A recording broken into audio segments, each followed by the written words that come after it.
Ciao a tutti! Oggi confrontiamo due mondi diversi. L'Italia che emerge dalle acque calde del Mediterraneo e la Svizzera che conserva il silenzio gelido delle Alpi.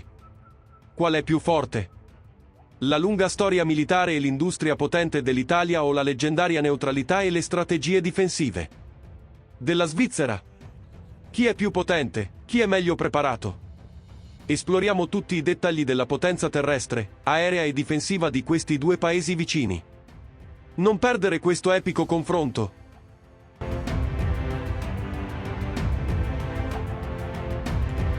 Le forze armate italiane sono composte da circa 170.000 personale attivo, comprendendo l'esercito, la marina e l'aeronautica. Il numero di personale attivo delle forze armate svizzere nel 2024 è di circa 20.000 persone.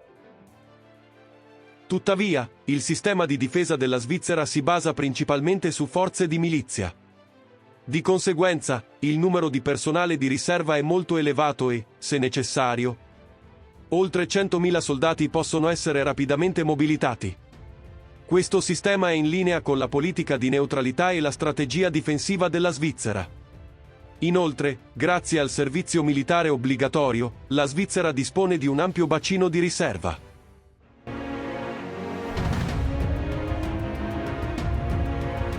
Le forze armate italiane dispongono di circa 200 carri armati da battaglia principali.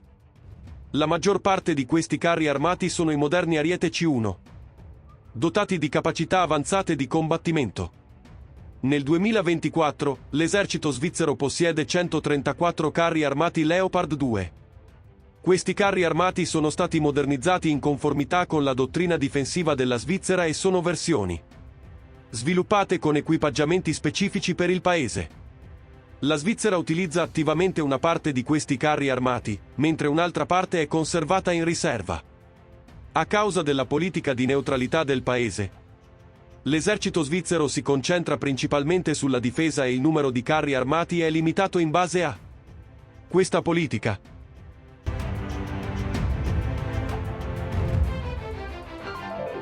Le forze armate italiane dispongono di circa 1.500 veicoli da combattimento blindati.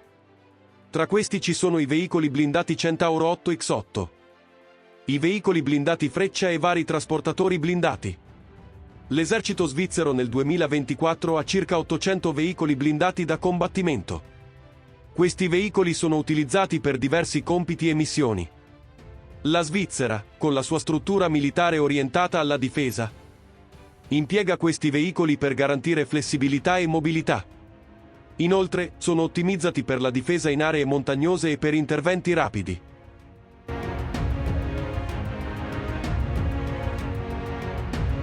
La capacità dei razzi multipli delle forze armate italiane è limitata, con circa 42 sistemi di lanciarazzi multipli.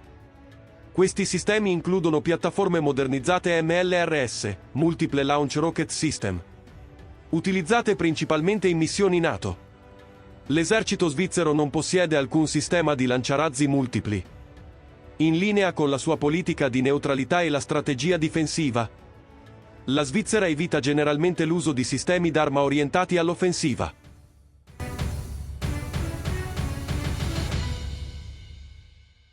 L'aeronautica militare italiana dispone di circa 35 aerei da attacco.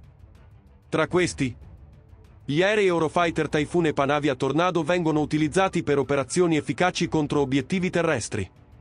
Inoltre, gli aerei da combattimento F-35 Lightning II sono impiegati in missioni multifunzionali con alta efficienza. L'esercito svizzero, nel 2024, dispone di circa 30 aerei da combattimento MC Douglas F-A-18 Hornet. Questi sono gli aerei da combattimento principali dell'aeronautica svizzera e vengono utilizzati sia per la difesa che per missioni di superiorità aerea.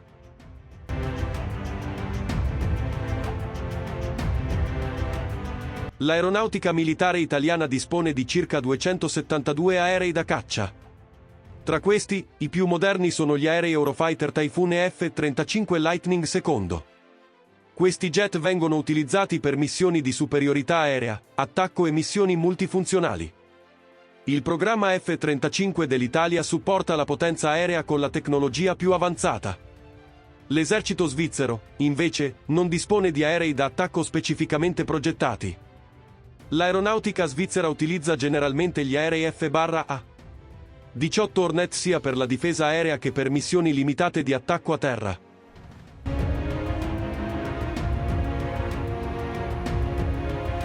L'Italia dispone di circa 59 elicotteri da attacco. Tra questi, spiccano gli elicotteri AW129 Mangusta, prodotti in Italia, che sono altamente precisi ed efficaci contro obiettivi terrestri. Inoltre, l'Italia possiede anche elicotteri multifunzionali come LE-101 e LNH-90, che sono utilizzati principalmente per missioni di trasporto e ricerca e soccorso. L'esercito svizzero non dispone di elicotteri da attacco. La Svizzera, in linea con la sua dottrina militare, ha una struttura più orientata alla difesa e investe in sistemi di elicotteri che priorizzano missioni di logistica, ricognizione e ricerca e soccorso, piuttosto che piattaforme da attacco.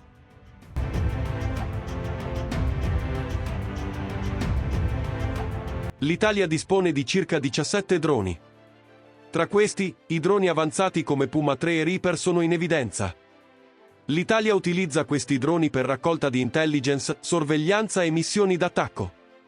Inoltre, possiede anche droni di produzione locale come la serie Falco, utilizzati per missioni di ricognizione terrestre e marittima. L'esercito svizzero, invece, ha in inventario 15 droni Hermes 900 e un numero inferiore di droni AZ-95 Ranger. Il numero esatto può variare in base alle necessità strategiche specifiche della Svizzera, ma questi droni sono utilizzati principalmente per missioni di ricognizione e sorveglianza.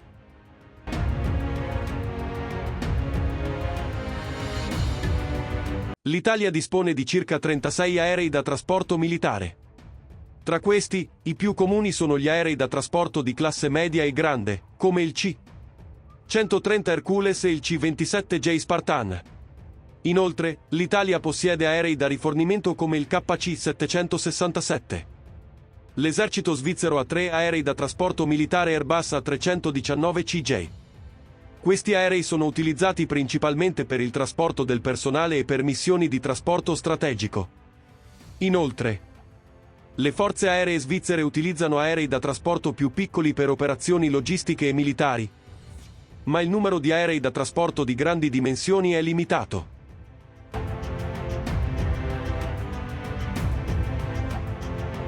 L'Italia dispone di circa 10 aerei da rifornimento aereo. I più importanti tra questi sono il Boeing KC-767 e la piattaforma Boeing 707. Il KC-767 fornisce capacità di rifornimento aereo critiche per l'aeronautica militare italiana, giocando un ruolo importante nelle operazioni NATO. L'esercito svizzero non dispone di aerei da rifornimento. La Svizzera, in linea con la sua politica di neutralità e la sua strategia difensiva, soddisfa generalmente le necessità di rifornimento aereo delle proprie forze aeree sul proprio territorio e attraverso collaborazioni con i paesi vicini. La potenza aerea svizzera si basa su aerei multifunzionali per il combattimento e il trasporto strategico, ma non possiede aerei da rifornimento specializzati.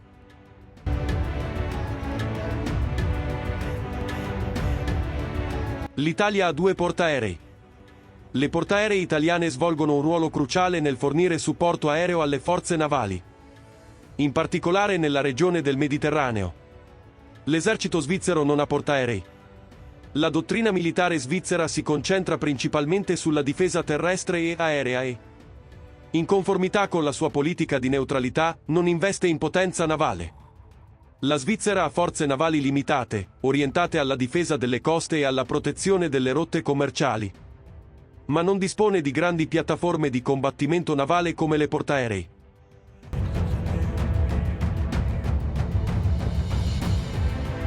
L'Italia dispone di 16 fregate. Queste fregate sono moderne navi da guerra di diverse classi. Le fregate avanzate della classe Frem, in particolare, conferiscono all'Italia una forte capacità di difesa aerea e navale. L'esercito svizzero non possiede fregate. Le forze navali svizzere sono composte principalmente da navi più piccole e orientate alla difesa.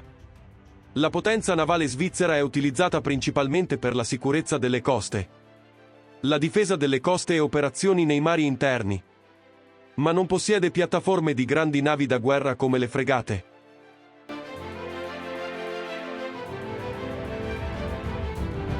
L'Italia ha 10 sottomarini. Questi sottomarini sono moderni e dotati di sistemi di propulsione nucleare ed elettrica diesel. I sottomarini italiani giocano un ruolo cruciale nelle operazioni navali nel Mediterraneo e sono equipaggiati con le tecnologie più avanzate. L'esercito svizzero non possiede sottomarini. La Svizzera, in linea con la sua politica di neutralità, non ha grandi forze navali e non investe in piattaforme navali avanzate come i sottomarini. Avete visto il confronto tra la forza militare dell'Italia e della Svizzera? Le diverse strategie, i potenti eserciti e gli approcci difensivi di entrambi i paesi ci hanno dato l'opportunità di discutere quale dei due sia più efficace. Quale paese pensate che sia più forte nella difesa?